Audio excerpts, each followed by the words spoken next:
Good morning, everybody. I hope you're all doing well and everything is going great in your life.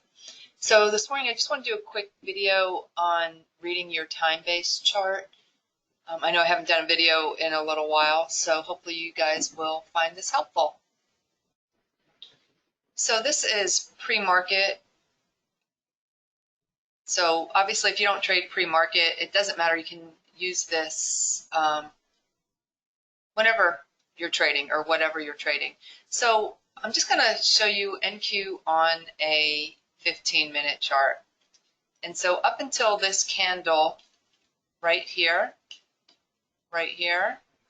it basically was within a sideways range, no real direction overall. We had a move higher here, right? Then sideways. And then once we took out this range here, it picked its direction lower. So at least for now, it looks lower. You can see that we've got this little area of support at 29.50, and then we've got this 18.50. So those would be the next levels if it does decide to continue lower. This is yesterday's close at 13 here. Here's yesterday's low at, what is that, 73. So right now it looks like it's moving lower, right?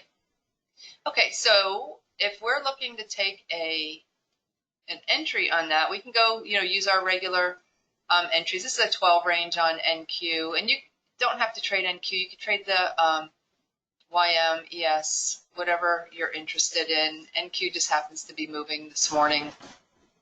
But you can see all these little pullbacks, right? Move lower. This is about when it broke down under that area that I just showed you on the 15-minute chart.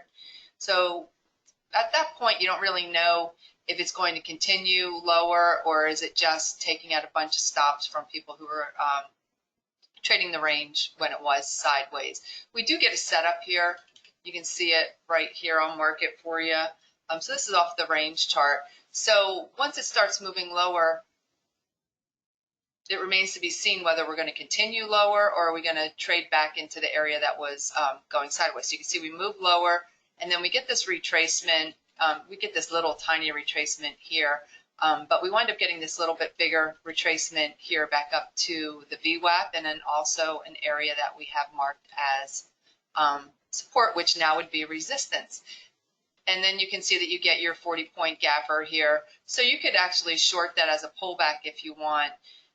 The other option, and I'm going to show you on a time-based chart, is if you wanted to draw a trend line, and just ignore this black line on here. I'm doing a test for a new setup, so not using it for anything yet. But if you wanted to draw a trend line once it started to move, so you can go from here. And then you can wait for the next retracement if you're worried about this one. And so if you wanted to take that as a short, you've got all these retracing back up to the trend line. And trend lines are subjective, obviously. I realize that. So you can use a moving average. You can use pullbacks to areas of resistance. But this is basically showing us that we do have a move lower, right? Because we're getting lower highs and lower lows. So every time it retraces back to that trend line and you get your 40-point gapper, you can short off that. Now that's obviously if the market is moving, right? So let's just look at the time-based chart. So here is the time-based chart showing us the same information that the range chart just was. And you can see here's where it finally broke down out of that range, right? And so we actually get a short setup here on this 1-minute chart. But, again, if there's not much going on, you likely would not be too convinced that it could bust through that area because you'd still be shorting in this vicinity here where it was going sideways. So maybe you'd pass on that, or if you look at a bigger chart and you had reason to anticipate that as a breakdown, you could. You're still going to need momentum with a breakdown. This is the 20 EMA that we always have on our 1-minute chart. This is the 1-minute chart if I didn't say so. And so you can look for retracements back up to that. And then you can look for a bearish candle to enter in under if you wanted to take the entry with the continued direction. So like we said, once this broke down here, you may not have been convinced that it was going to continue lower. So you may have been a little nervous to take this as a retracement entry. If you did want to take it, you could see it trace back up to the VWAP, and then you can see that it doesn't quite tag the 20 period moving average, but pretty darn close. So if you were confident in attempting that as an entry, you could short under that bearish candle here or here. So either one of those. And then when it retraces again, you can see it retracing back up to that 20 EMA. And you could see you get this candle here with the big topping tail. So this is telling us buyers tried to push it up and then sellers pushed it back down. So you could short under this red candle here. Next one, same situation. This one you could see that it closes above that 20 EMA, but then it closes back under with a bearish candle. You could short under that candle. Then you could wait for the next retracement. Now this one here, this red candle here, not really bearish, right? I'd want to see like a topping tail or a big red candle or possibly a little doji. But this red candle here to me doesn't scream bullish to me. And then you can see it closes above. And so now you could see price is spending a little time above that 20 EMA.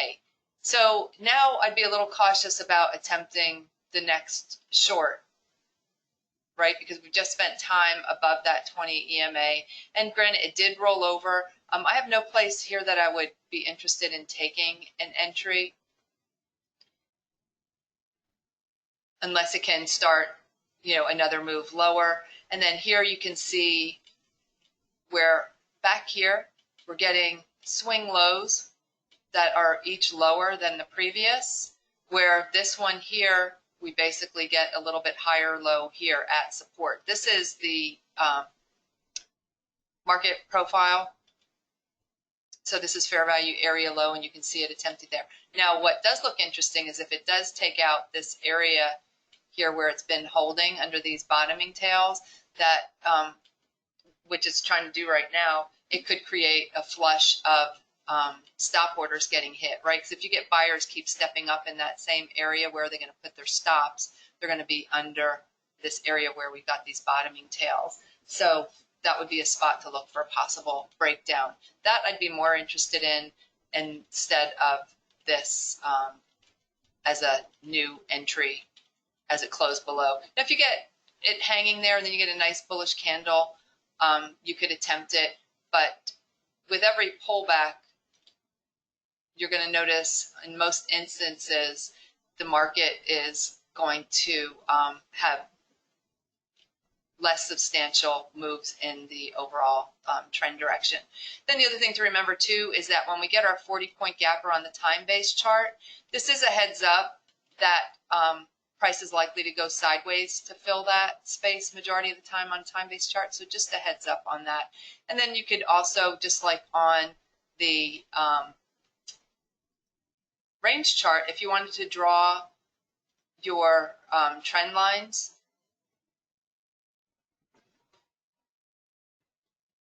so here's your trend line in black, and then here you can see you start to close above it. Again, granted, it does manage to close below it, but once it starts to spend time on the opposite side, you're just going to want to start being a little bit more cautious. All right, and then as always, wear support and resistance and read the candles. Bottoming tails are buyers pushing it up, topping tails, sellers pushing it down. And what you have to remember is that just because you get buyers coming in doesn't necessarily mean that those are buyers going long. Those could be people who are short getting out of their short position, right? Because what would their order be? It would be a buy. But I do like this as a breakdown. And the reason I like this as a breakdown is if I look at this on my 5-minute chart, we've got these bottoming tails here, and you just saw them on the 1 minute. And so if I draw a line under this, I'm just going to make it so it shows up on my other 1 minute chart as well. All right, so here's those bottoming tails right here. And if I look at my 1 minute chart, and actually I didn't put it in the exact spot. There we go. Let's see. I think I was off a hair. Yeah, there we go. So the reason this looks good as a breakdown area is we have light volume in our volume profile over here, right? It's not sticking out like up here. And this is an area of support where we've just showed buyers kept stepping up. So the reason for the bottoming tail is because the reason why I would short under the bottoming tail is if I look at this on my 5 minute, you can see I've got a few bars there in that area. And ideally what I like to see is I like to see the candle body, in this instance, pushed up to the upper 30%. Now these aren't perfect because I have a little bit of tail sticking out of both of them.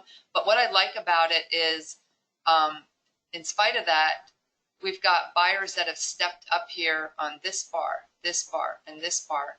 And that's the 5 minute. If we look at it on the 1 minute, you can see the same general area. So that's why I like it, because if buyers, like I said, keep stepping up, they're going to put their sell stops under there. And generally, one thing to remember is that if it's stop orders getting hit, usually what will happen is you'll get a flush through and then a retracement right back. So just keep that in mind. I hope that you guys find that helpful.